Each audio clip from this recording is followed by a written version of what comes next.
L'Observatoire de la diversité culturelle est situé au Lilas. Cette association promeut et agit pour la diversité culturelle. La diversité culturelle est-elle l'avènement du mieux vivre ensemble sur cette planète? Ou au contraire l'alibi de cette mondialisation financière qui légitime justement les inégalités?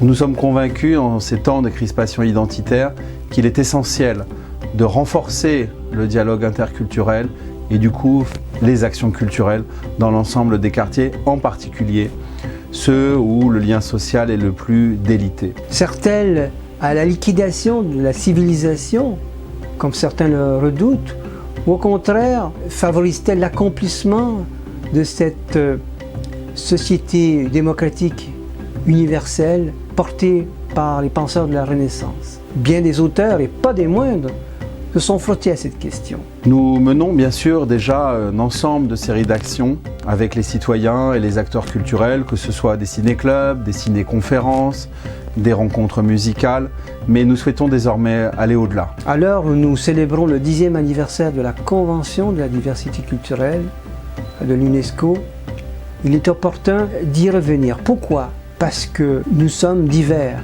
et que nous devons nous poser ces questions aujourd'hui, au moment où le CCT est en crise. Le prix que nous avons reçu l'an passé de la Coalition française pour la diversité culturelle marque une étape pour l'Observatoire. Nous souhaitons donc organiser ce colloque samedi 10 octobre pour lequel tout le monde est invité et nous ferons à cette occasion une série de propositions pour renforcer la question de la diversité culturelle en France. 4 grands thèmes scanderont cette journée.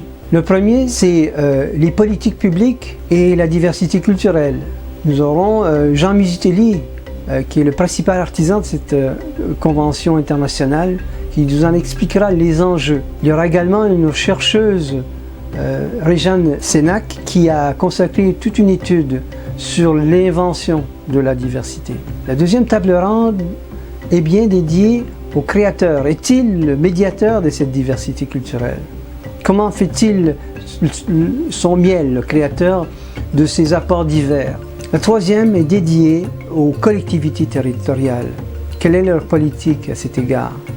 Enfin, dernière table ronde, c'est celle des initiatives qui émanent des associations et des entreprises. Sont-elles opposées à cet égard? Comment elles sont complètes? Un espace sera dédié à nos partenaires justement. Durant cette journée, ils pourront y exposer leur documentation. Ce sera également un lieu de débat où on pourra aussi feuilleter, acheter des livres. Plus de 200 sont dédiés dans cette librairie éphémère au thème de la journée. Je vous invite donc tous à venir nombreux pour être associés à cet événement et y contribuer, car vous pourrez donner votre avis et vos idées pour contribuer à améliorer le dialogue culturel en France. Eh bien, je compte sur vous